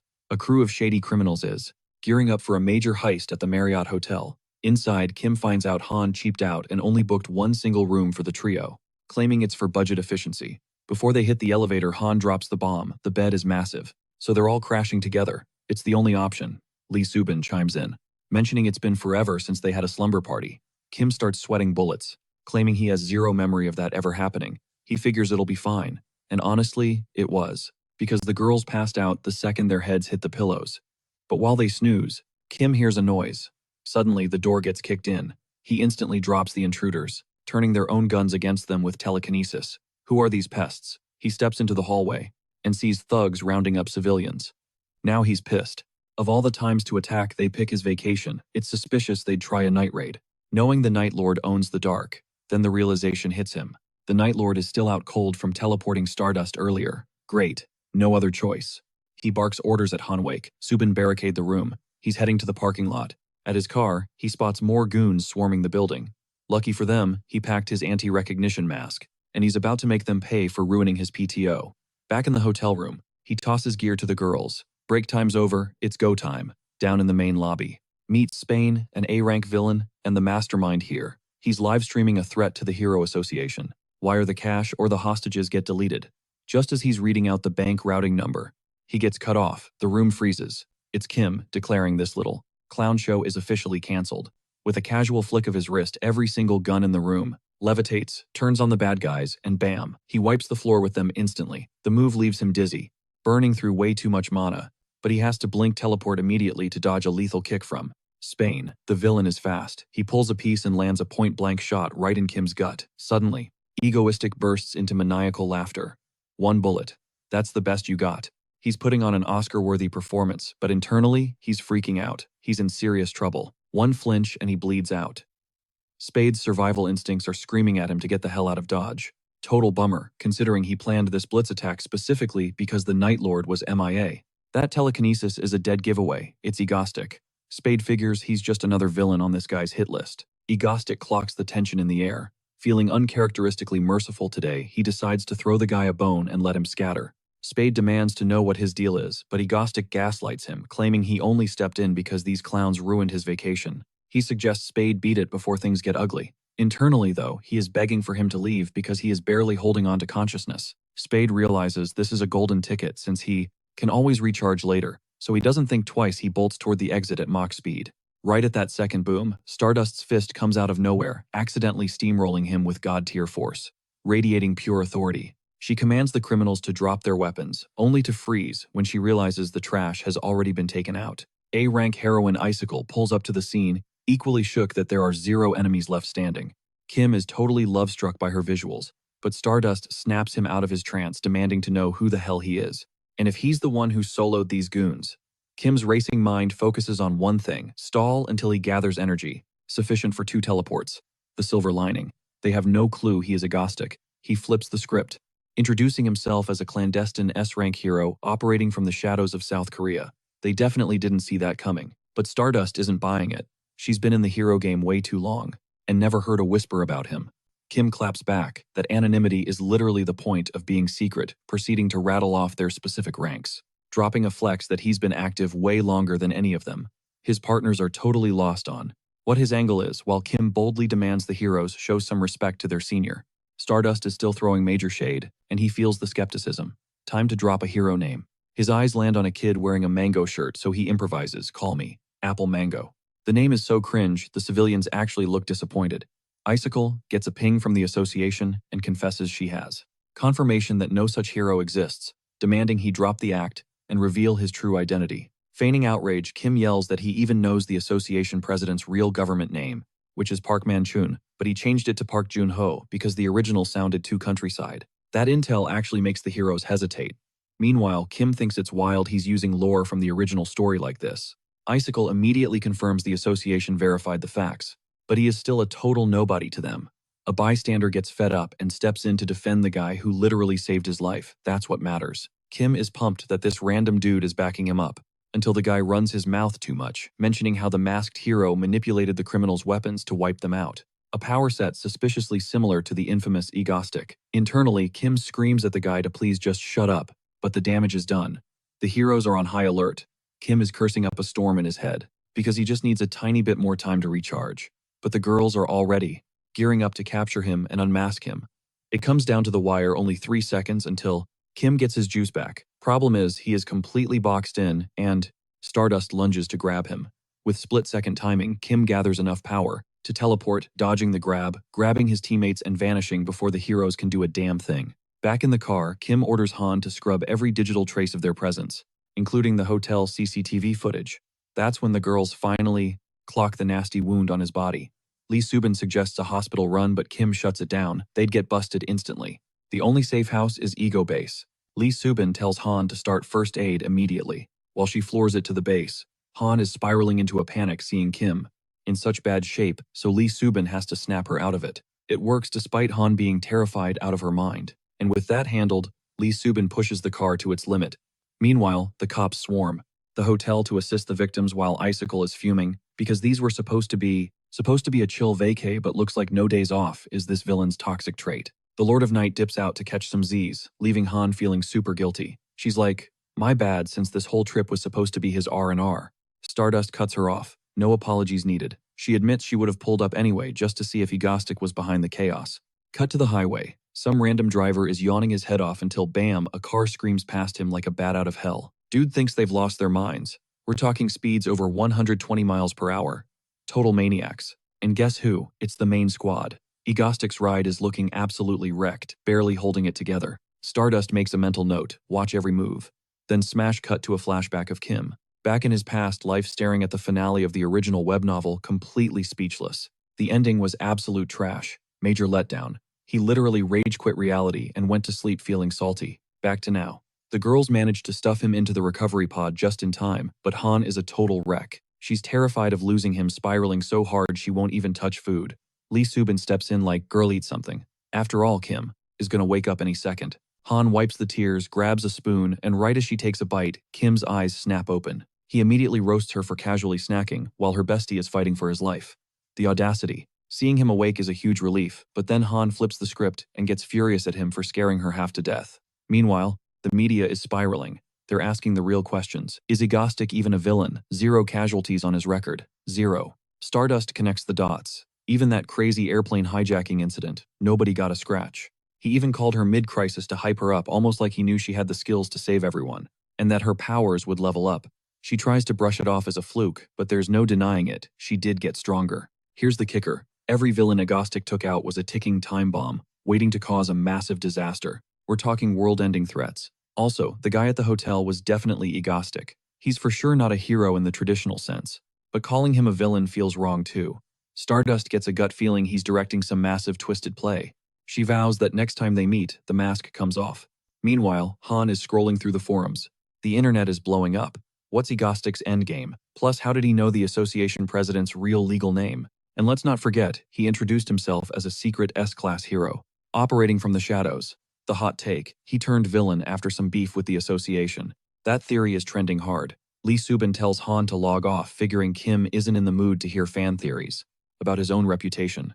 But Han ignores the vibe check and asks Kim with zero chill, "You planning on launching another attack?" Looking like a zombie, Kim actually looking a bit terrified of her. Caves instantly. He agrees to a 3-month hiatus. Let the heat die down. But resting for him means headhunting season. He needs to expand the squad. Top priority. The only healer in the original storyline. A girl who's destined to become a game-breaking villain capable of shattering the world's power balance. Securing her loyalty is non-negotiable. Flash forward 3 months. The association pings Stardust. Villain alert. Her first reaction, is it Egostic? Nope. It's some rando named Loch Barham. Talk about a buzzkill. She still jets to the scene, but her mind is elsewhere. Where has Egostic been hiding for 90 days? Cut to Kim's crib. He's glued to the screen watching Stardust's battle livestream. He is fanboying hard. On screen, this A-rank scrub Loch Barham lets out a massive roar to flex his power. Stardust. She's pissed. She unloads a nuclear punch right into his face, mostly because she's annoyed he isn't Egostic. One hit. The dude is literal dust. Kim jumps off the couch screaming, "See, making her stronger was totally worth it." Han is not amused. She begs him to get a grip and stop visiting Stardust's fan cafe. Every single day. Kim tries to lie, but Han hits him with the "Bro, I'm a genius hacker. I see your search history." He ignores the call-out and announces it's time to get back on the grind. Han lights up. Another terror attack. Kim shakes his head. Nope. We taking out a rival? Nope. Today's mission, secure the new recruit. Downtown. A girl clumsily slams into an older couple and starts apologizing profusely. Target acquired. The guy didn't even blink completely, clueless that she just swiped his wallet. Slick moves, she's a pro. Then she spots a crew of creeps giving her the death stare. Further down the street, she bumps into her little brother Chayun. Kid just came from the playground with a nasty scrape on his knee. She warns him again, gotta keep those powers on the down low. With a touch, she heals his leg, good as new, then slaps her cap on his head, tells him to scoot home safe. She's off to hunt for snacks. Meet Hyul, future villain named Saint. But right now, just a hungry sister on the hustle. Later, she heads home grinning ear to ear with treats. But the vibe inside, total nightmare scenario. The Reservoir Dogs gang is already there, and they've got Chayun held hostage. The gang leader is monologuing about how holding out on him equals a death sentence. And guess what he just found? A stash of stolen wallets she didn't pay tax on. Hyul begs him to leave the kid out of it. Take the cash, just go. The boss ignores her plea and yanks the kid up by his hair. Says the brat needs to learn his place. She's pleading desperate, but this guy's zero, chill. Says time's up. He's gonna execute the kid right in front of her. Suddenly, whoosh, his dagger goes flying out of his hand. And one of his goons drops dead instantly. Before they can even process the shock, floating weapons materialize aiming right at their skulls. Boom. Trash taken out. Chayun sprints into his sister's arms. She holds him tight, terrified but relieved he's breathing. Egostic watches, knowing the dark history here. In the original timeline, Chayun dies today. That trauma turns Hyul into a monster. A villain origin story he just cancelled. Thank God he wasn't late. The siblings finally notice him standing there. Hyul steps up, shielding her brother. Egostic smirks, says he's just here to pick them up. She's confused. He's a notorious villain, but he claims this is a rescue mission. Cops are rolling in, we gotta move. She stands her ground, refusing to go with a criminal, but Chayun bolts straight toward Egostic. Hyul freaks, thinking he's running straight into the wolf's mouth. But the kid's starstruck. He's a Mango Club member, a total fanboy. Egostic is actually shook. Cut to the ego base. Egostic introduces the fresh recruits to the squad. Hyul's still eyeing everyone sideways. Han, she's looking a little salty. Turns out the new healer is a total knockout. Han is not loving the competition one bit. Kim offers to grab some mango juice and Chayun lights up. Han realizes Hyul's vibe feels familiar. It's exactly how she acted when she first met Kim. Maximum distrust. She glares at him, scolds him for chugging straight from the bottle. Kim clarifies, relax, this one's mine. Yours is chilling in the fridge. Lee Subin hands Chayun a slice of mango and the kid chomps it down with a fork while his sister watches like a hawk. Chayun's happy, but Kim gets serious. Tells the girls to bounce. He needs a private word with the newbies. Han pouts, clearly annoyed, but Kim makes her and Lee Subin head to the main house. Alone now, Kim drops the bomb. He knows she wasted that orphanage director to escape. Hyul freezes. That's deep intel nobody should have. Kim adds he knows the guy was abusing them. That's why he tracked them down. They ask the million-dollar question, what do you want? I want you to live a good life. Not in this basement, obviously. He points to a warp gate. Says they're moving to a mansion. Real bed, school, normal kid stuff. Hyul's suspicious. Why help us strangers? Kim mentions his own little sister. Same age as Hyul. Says he's doing it for his own peace of mind. Then Chayun interrupts. Says he's binge-watched all Kim's fight videos. Kim's horrified. You're too young for that content. Anyway, he convinces them to crash there for a while. Promises it'll be a blast. We're not that bad. Chayun is sold instantly. Kim leads them through the base to the portal and steps through first.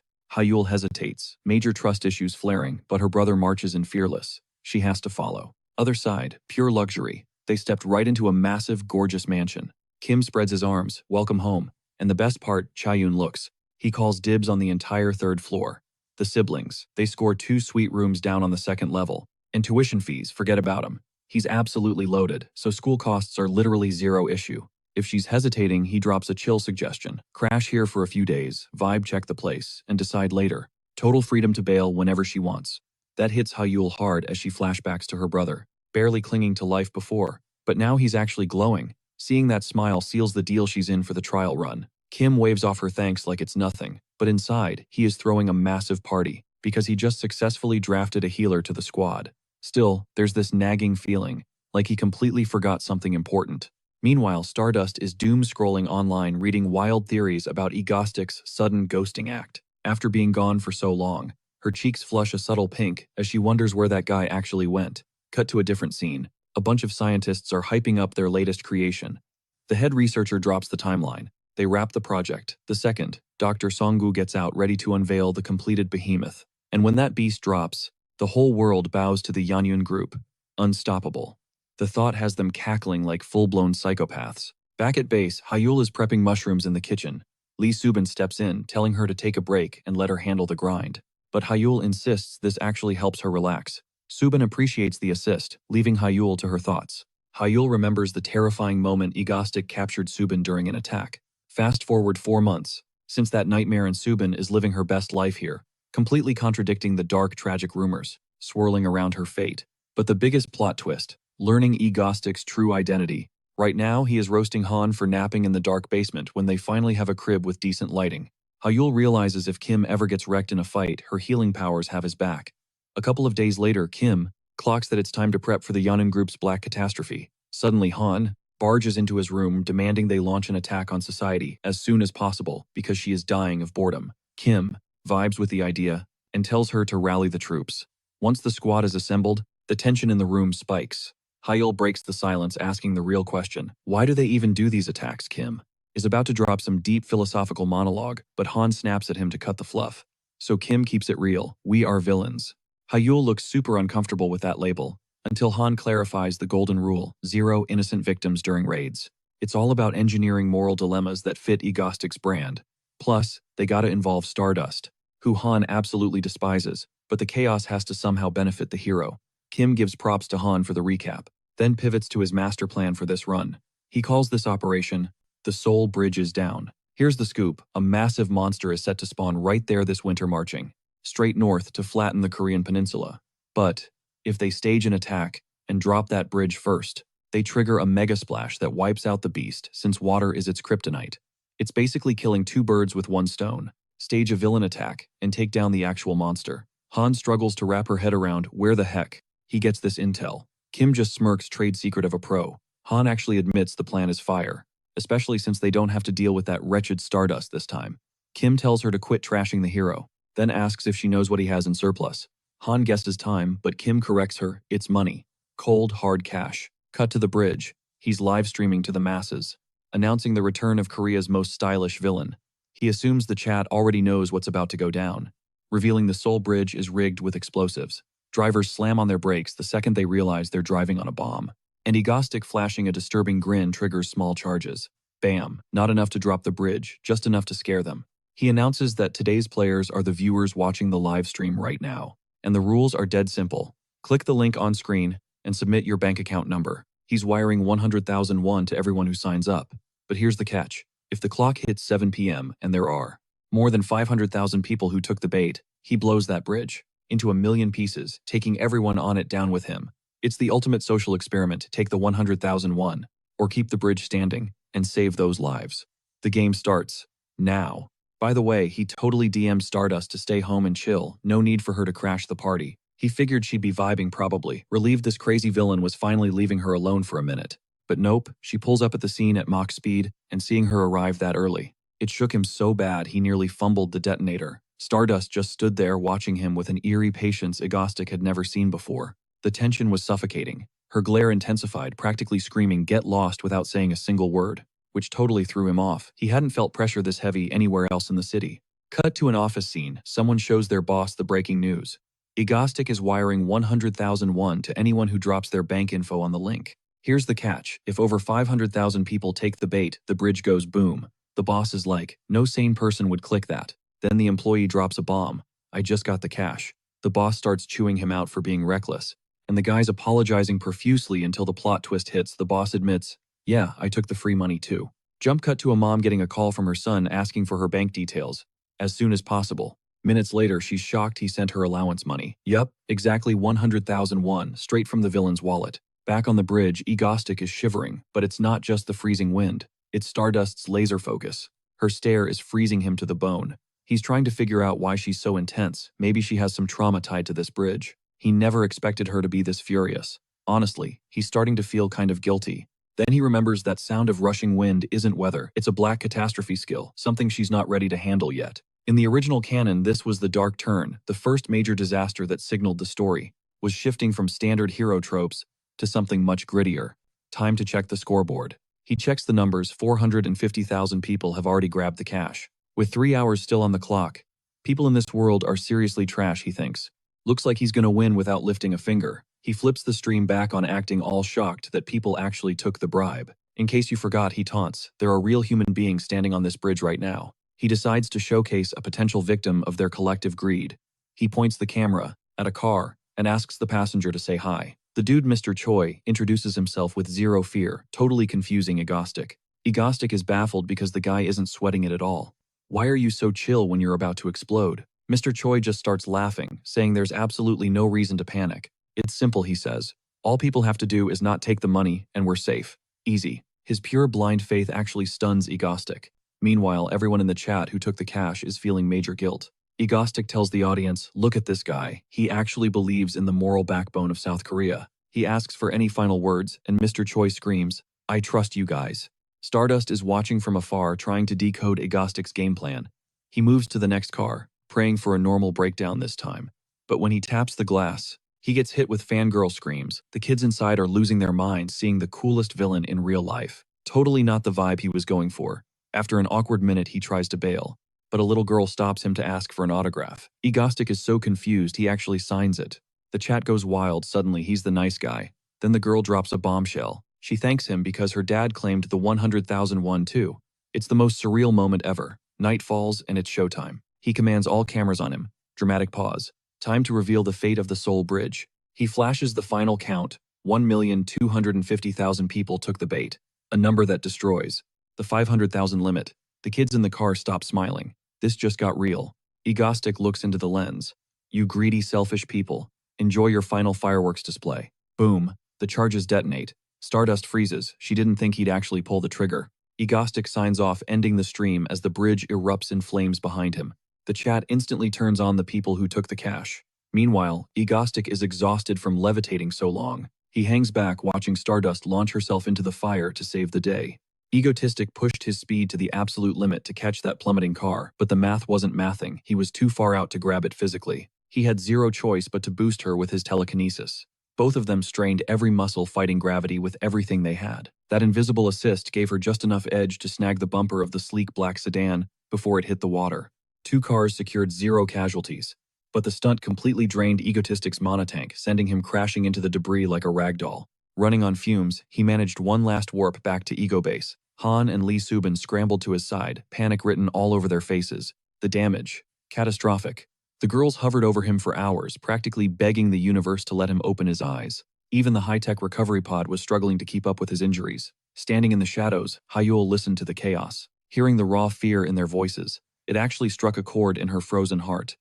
Meanwhile, across the city, Stardust was chilling at her place, but her mind was stuck on replay. Egotistic. The attacks. That time he warned her to protect her identity at all costs. And the airplane disaster, she would have choked without his voice in her ear, hyping her up to save everyone. It was weird though. He sounded so confident, like he knew for a fact she could stop a whole jet midair, like he had a walkthrough guide to her life. It's wild. He sets up the villain arc, then helps her win. Make it make sense. She had a million questions queued up for him after ghosting each other for so long. Like, are you actually the bad guy? Are you evil or just misunderstood? Who is the dude behind the mask? But when she finally saw him, she froze up. Total silence. Then during the dive, she felt the falling car brake in midair. Physics don't work like that. She glanced over and saw Egotistic straining. He was the one carrying the load. Once the civilians were safe on solid ground, she whipped around to track him down. Gone. Poof. Ghosted again. The disappointment hit hard, blurring the line between nemesis and ally for her. Is Egotistic truly the antagonist here? Just then, Seole breezed in, catching Haru, looking like her puppy just died. Why the long face? Nobody died today. Haru finally snapped out of it, greeting her friend by her real name. Hey, Seole. Seole tackled her with a massive bear hug. Of course I'm here, bestie, duty calls. They cracked open some sodas, Seole vibing with the freedom of being off the clock. Soaking in the Seoul skyline is nice, but she clocked Haru zoning out again. Still obsessing over Egotistic. Haru nodded. Seole waved it off. Chill. Even the president is low-key loving this. Thanks to our villain, crime stats are plummeting. The suits won't say it on TV, but they know. Plus, today didn't feel like he was trying to troll you. Haru took a deep breath, ready to drop a hot take. I don't think he's a villain. Meanwhile, at Ego Base, Hyul watched Han passed out on the floor. Poor girl had cried herself into a coma. Hyul gently draped a blanket over her to fight the chill. Then she stepped into the med bay. Kim was inside the tank, fighting a losing battle for his life. She hesitated. If she reveals her powers, will he use her as a battery? Will he turn into a monster? Just like everyone else did in the past. But then the memories hit. He saved them when they were nobodies. He was kind without a price tag. And now he was fading out right in front of her. Tears started streaming. I'm sorry, she sobbed. I was too scared even though you proved you were one of the good ones. She was terrified he'd become another abuser if he knew what she could do. She wiped her face, steeling herself. No more fear. She activated her healing aura, knitting his broken body back together. Job done, she turned to bolt. She paused at the door to whisper a thank you. Inside the tank, Kim smirked internally. He finally unlocked the healer route. Fully restored and feeling fresh, he thanked her back. Cut back to the heroines where Seol A was connecting dots.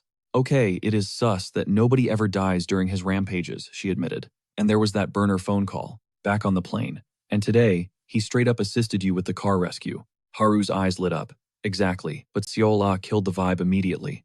Oh god, don't tell me you believe the apple mango theory. The secret S-class hero, please. Haru instantly regretted opening her mouth. It's not about believing, it's just, the pieces fit. Seol A laughed. Relax, I'm just messing with you.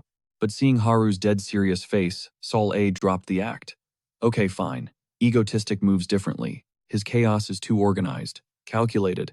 And yeah, the body count is 0. But that only applies to civilians. For now, let's just say he's a villain with standards. The masses are clueless, but Haru isn't buying the official story she knows. Egostic's chaos is playing a much deeper game of 4D chess. Seola, meanwhile, is trying to get her to quit the grind set, pestering her about whether she's caught feelings for any guys lately. Haru just waves it off with a smirk. Taking dating advice from someone with 0 experience, yeah, hard pass. Seola gets flustered, admitting her family keeps her on a tight leash, dropping the bomb that she's the heiress to Yuseon, the megacorp ruling South Korea. Haru immediately starts roasting her, saying she looks adorable when she's squirming, while Seola stammers begging her to quit talking nonsense. Cut to the next day, the heavy iron gates of a prison swing open to release a monster. It's Seonggu, an S-rank villain, and the brain behind Yanun Group's tech. A sleek limousine is already waiting. Seonggu slides in, skipping the pleasantries. Status report, now. His lackey nervously reveals they're at 56%, promising a smooth finish by September of next year. Seonggu snaps. That timeline is garbage. He demands everything be operational before this winter ends. The subordinate freezes, shocked by the impossible deadline. Inside the luxury ride, Seonggu stares out the window. Just a little more time, and all of Korea will be crushed beneath his boot. Breaking news flashes across screens nationwide. Dr. Seonggu is free cleared of all charges regarding those unethical experiments. Reports confirm he's jumping straight back into the cockpit of Yanun Group's operations. Back at base, Kim grins at the screen. It's showtime for the main character. The sudden shift in his tone is so dark, it actually sends a shiver down Han's spine. Fast forward 3 months. Winter hits hard. Kim rushes out like a hyperactive kid to play in the snow, annoying Han, who claims she staked out the territory first. The other girls are chilling on the patio with hot coffee when suddenly, Kim yells at Han to stop making a mess. Her response, she launches a snowball point blank into his face. Chaeyoon hypes him up to counterattack, calling him Mango Stick. Kim doesn't hesitate, he tells them to team up, warning them he's using telekinesis hacks. They scream coward, but the moment Han accepts the challenge, she realizes Chaeyoon has already surrendered. Abandoned and outgunned, Kim asks her, "You ready for this?" A split second later, she's buried under a mountain of snow while Kim and Chaeyoon die laughing. Time for a snack break. They're devouring chocolate cookies, and just as Kim asks Hyul for a refill, Han strikes back. She slams a massive snowball right into the back of his head. The impact is so loud she actually panics, terrified she might have inflicted critical damage. She rushes over asking if he's still alive.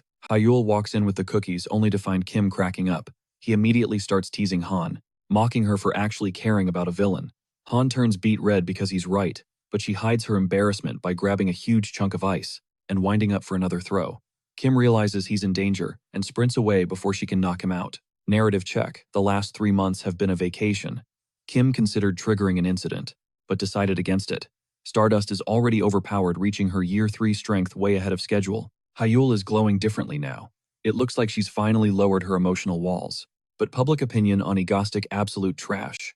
The bridge incident was pinned entirely on him, and the internet is tearing him apart with catastrophic levels of hate. His reputation is in the gutter exactly as expected. The 1.2 million citizens who took the cash simply offloaded their guilt onto Egostic, claiming they were victims of his manipulation. Kim. He loves it. He wanted to be the villain of the story anyway. Now it's just a waiting game for the black catastrophe. Back in the snow, he's treating Han like a human sled, leaving her dizzy. But the fun stops abruptly when Kim buries her in snow again. Subin is loving the drama, while Hyul goes full mom mode, scolding them before someone breaks a bone. Despite the chaos, the vibes are immaculate. Meanwhile, at Yanun Group, panic erupts. Scientists are sprinting for their lives. as the entire facility begins to crumble. Dr. Seong-gu is frozen, unable to comprehend how his calculations failed so badly. A colleague screams for him to evacuate, but the doctor refuses to budge, unwilling to abandon his life's work as the ceiling starts to crack. However, he froze, realizing that monstrosity was lunging straight for his throat. His team didn't hesitate. They dragged the scientist out, kicking and screaming before he got shredded into confetti. Meanwhile, Dr. Song-gu is spiraling, trying to process how test subject number 1 Behemoth suddenly developed a mind of its own. Back at the Hero Association HQ, the place was flashing red like a disco from hell. Stardust burst into the president's office, demanding a sitrep. He didn't speak. He just pointed at the surveillance monitors, face pale as a sheet. The live feed showed absolute carnage. Even Stardust felt a chill run down her spine. That thing wasn't just a monster. It was a nightmare. Its destructive output was off the charts. On the street, a driver barely bailed from his car. Seconds before falling, debris flattened it like a pancake. He stood there, shaking, until a bystander screamed at him, "Forget the ride, run for your life." The guy didn't need to be told twice. The black catastrophe was a walking apocalypse tearing through the city. A father shielded his son's eyes, trying to hide the horror show unfolding around them. Suddenly, the beast picked up speed. Stardust yelled, "I'm going in." But the president grabbed her arm, shouting, "Chill out. What exactly are you going to do solo against that kaiju?" Stardust snapped back. "Something, anything is better than sitting here eating popcorn while the city burns." As she said that, all eyes turned to the screen. The monster was charging across the bridge. The same bridge Egotistic had blown up earlier. It plummeted into the river and immediately started thrashing. The room went dead silent. It was drowning. Instantly. Nobody expected a glass cannon weakness like that. The president let out a long sigh. "Just have a full report on my desk by tomorrow morning." Meanwhile, someone was actually enjoying a bucket of popcorn. It was Kim kicking back with the crew. They were vibing, celebrating their plan, going off without a hitch. A few hours later, Haru hopped online to check the public temperature. The narrative had flipped. Netizens were spamming threads demanding justice for Egotistic. One viral post analyzed the black catastrophe, claiming it had high-level intelligence. And if it had time to use that brain, the outcome would have been tragic.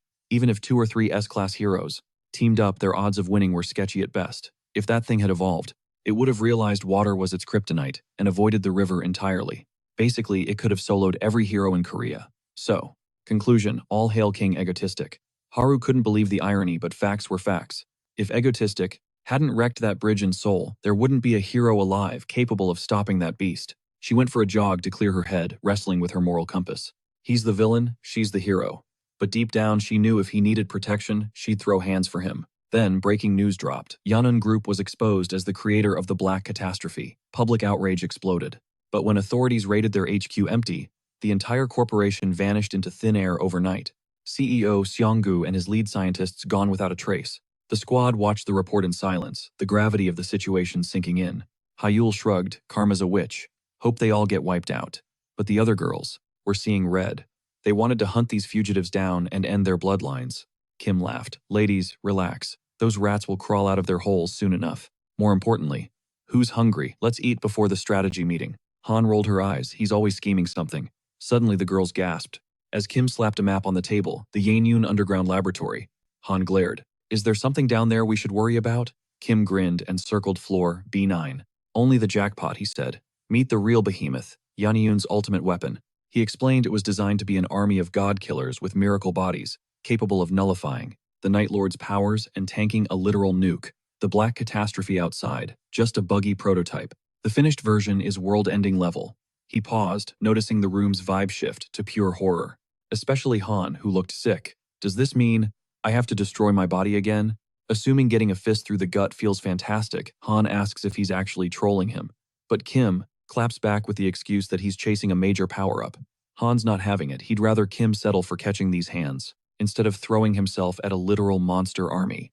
As Kim parries the blows, he banks on the fact that the original canon storyline never mentioned follow-up raids by the Hero Association, so logically, nothing crazy should go down. Over at the Hero Association, the mood is tense. They've picked up multiple biological signatures, buried deep in the lab's basement, confirming the worst: the experimental monsters are very much alive. The chairman grills the Lord of Night on his status. The hero admits he tried to infiltrate last night, but those pitch-black waves coming off the thing completely jammed his shadow powers, making entry impossible. The chairman keeps it 100. With Stardust backup is going to be tricky, and asks if she's still down to breach the base. She hits him with a hard yes, so the chairman greenlights the underground exploration mission at the Yannion Group ruins. With the plan set, Stardust dives into the massive crater. Right on cue. Egostic spawns on a nearby rooftop, admitting that freestyling a mission like this has him feeling a little sketch. If that's the case, Han advises him to RTB return to base. But Egostic reminds him of his rep. He's not about to fear some basic mobs. The girls realize there's no changing his mind, so they just tell him to watch his back. They hit the go live button and Egostic knows the chat is spamming, wondering if he's about to drop a terror attack. But nope, no chaos today. Instead, it's an Urbex vlog. He explains this is the Yannion Group basement.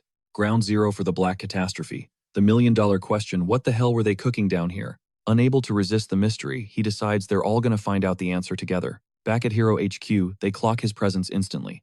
The chairman tries to radio Stardust, but his aide reports she's too deep, comms are dead. The chairman slams his fist on the table, furious that Egostic thinks he can just crash the party. Then he orders his assistant to grab some popcorn, because this drama just got top tier. As Egostic creeps through the facility, the oppressive darkness starts getting to him. The chat feels the creep factor too, spamming him to stay safe. But Egostic claps back, reminding them he's the villain who shook all of Korea. No way he's sweating some leftover lab rats. Ironically, a noise snaps and he instantly pulls his guns, screaming in terror. False alarm, it's just a cute kitten. He breathes a sigh of relief, but then pauses. What's a cat doing? In a hellhole like this, suddenly, tentacles shoot out, snatching the kitty. Twist the cat and the tentacles are the same entity.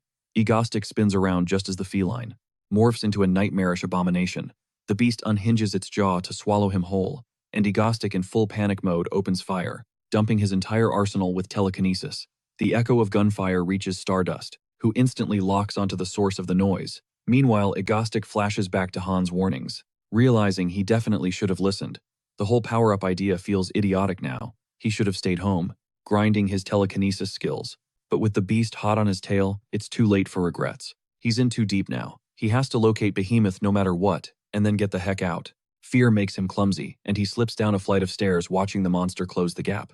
He uses his telekinesis to slam another volley of bullets into it, dealing some serious damage.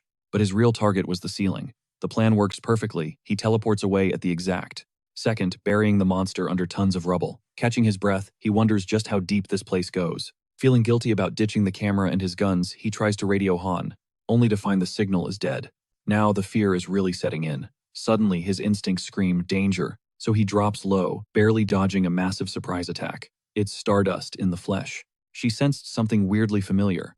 Egostic looks up totally shook while Stardust glares back with zero chill, demanding to know what he's doing there. Egostic flips the question back at her. She claps back that she's a hero, so obviously she's here to clean house. Egostic, sweating a bit, admits she's got a point. But Stardust notes this is actually convenient, she's about to score an unexpected win. She advises him to just give up now. Egostic was absolutely living for that smile, but whoa, he had to phase shift instantly to dodge her attacks. She's throwing literal death blows and actually laughing about it. She knows it's only a matter of time before she catches him. Time out. Egostic calls for a truce. He knows she sees him as a generic villain, but he points to the creepy scenery. They have zero clue what this hellhole is.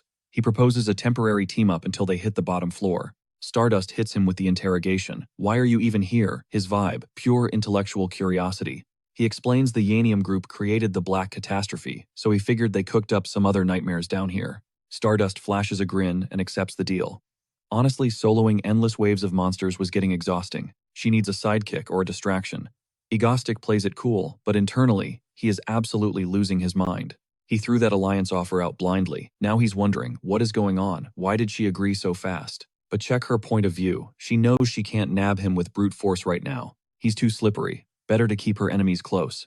Plus, it's the perfect chance to clear up her doubts about him. Cut to a few minutes later. Stardust is digging through classified files like a detective on a mission. Egostic is just vibing, looking around until bam. A fist slams into the wall inches from his nose. She is fuming. Why are you snooping? She makes it clear. This intel is top secret classified. Back off. He folds immediately, fake crying like a baby because, okay, that was actually terrifying. But low-key, he thinks hanging out with Stardust is way more fun than he expected. Stardust marches to the next zone. Egostic is stunned. She's navigating this maze like she owns it. He's thinking, did she unlock her super senses already? That is seriously OP. They reach the power suppression room. Stardust points at the door. You. Inside.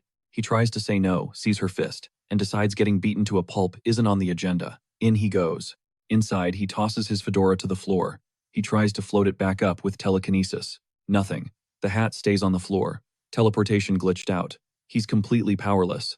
Awkward silence. He tells Stardust the bad news, wondering how this tech even works. Suddenly, Crash Stardust obliterates the wall with a single punch. Dust settles. She shrugs, just checking if the suppression was real, confirming, yes, it is. Agostic is on an emotional roller coaster. First thought, are you crazy? You could have collapsed the room. Second thought, pure fanboy hype. Look at that power progression. She wrecked concrete with raw stats, but then alarms blare. The heavy door slams shut automatically. Locked in, trapped, no powers. This just went from bad to nightmare mode.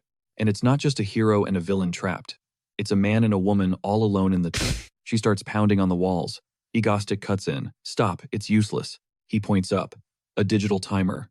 3 hours until unlock. Don't waste your stamina. Stardust is gasping for air. Her knuckles are split and bleeding from the impact. Agostic spots the blood instantly. His playful vibe vanishes. Don't be so stubborn, he scolds. You're human right now. He demands she give him her hand. She's caught off guard. He gently bandages her wounds. Watch that blush. Stardust is turning beet red. She mumbles, I'm not thanking you. He teases her, so she punches the wall again out of pure embarrassment. Okay, he backs off. He just tells her to take care of those hands. He decides to nap. 3 hours to kill. He suggests she catch some Z's to save energy. She goes quiet, deep in thought. 1 hour later, Agostic is wide awake. He can't chill. Stardust is physically stronger than most dudes, even without magic. One wrong move and he's toast. Suddenly, they lock eyes across the room. She panics and gets nervous. He's surprised by her reaction, actually feeling a little shy himself. 2 hours in, the air is getting thin. Agostic is exhausted and Stardust is struggling to breathe. Then she breaks the silence with a heavy hitter. That car, on the Soul Bridge. Did you save it? That one hit a nerve he definitely wasn't expecting her to catch on that fast.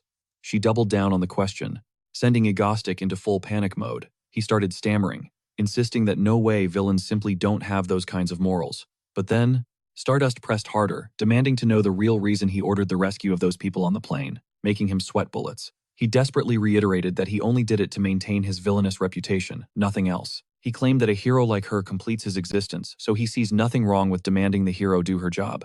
After dropping that line, he slumped back, realizing he totally lost his cool. Stardust immediately seized. The opening grilling him on whether he collapsed the bridge, because he knew that monster was crossing. Agostic figured she's been reading too many conspiracy threads online, but he had to admit he was shocked too.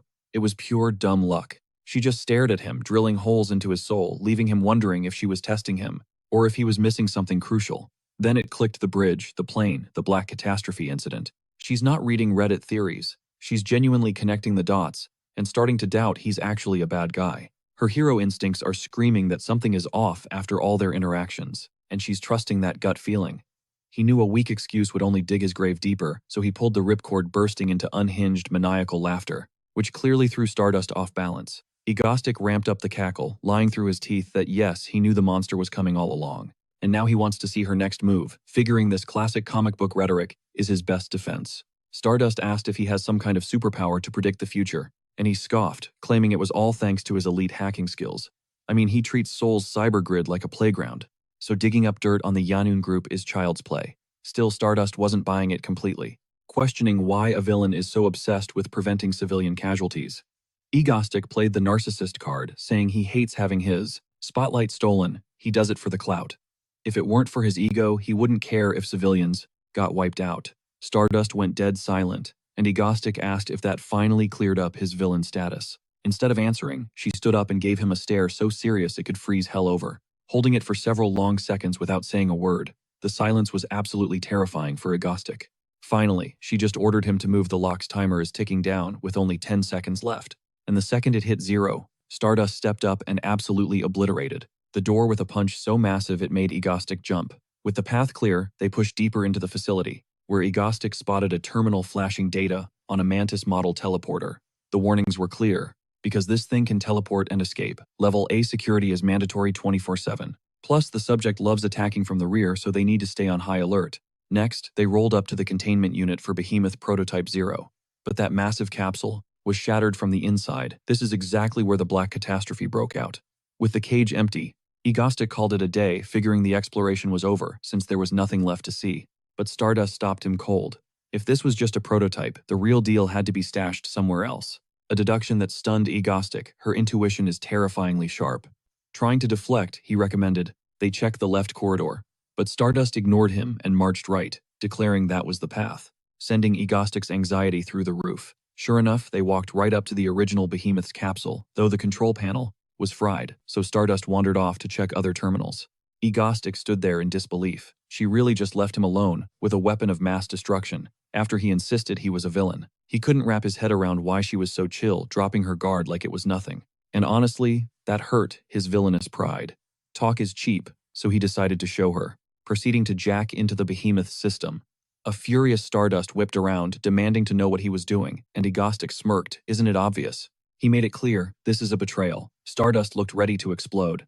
Egostic remembered that, in the original storyline, Seong-gu used the Behemoth to go toe-to-toe with Stardust, which meant he finally had the firepower to fight her for real. Stardust lunged at him, screaming that she was going to beat him to within an inch of his life. But Egostic powered up the Behemoth arm, catching her punch in a mechanical clash that shook the room. Stardust is low-key shook that he's actually matching her raw power. Egostic. He's absolutely loving the view.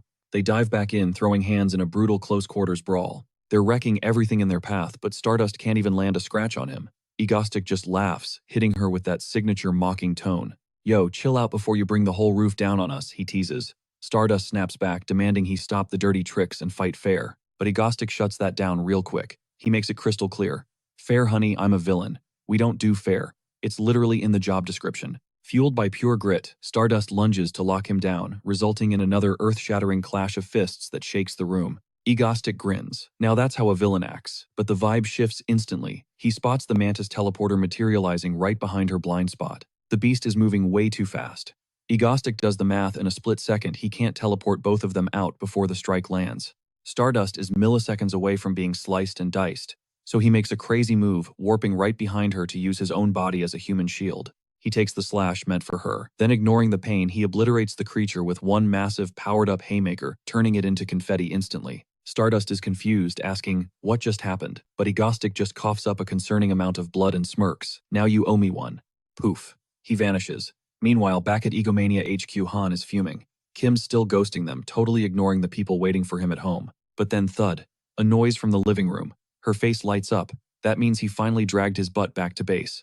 She rushes out immediately, ready to tear him a new one for cutting comms and showing up so late. But the lecture dies in her throat. She sees his condition and lets out a blood-curdling scream, alarming the other girls who come running to see the drama. They find Kim circling the drain, sporting a massive lethal wound. Lasubin panics, fumbling to call for an ambulance. Han is paralyzed with fear, her mind going blank as she watches Kim losing way too much blood. She's spiraling. Hayu steps up, commanding her to step aside. Han shuffles away, sobbing uncontrollably, while Hayu activates her healing powers on Kim's broken body. A blinding light engulfs the room as the magic kicks in. Meanwhile, a lingering thought remains. Stardust, do not touch Egostic.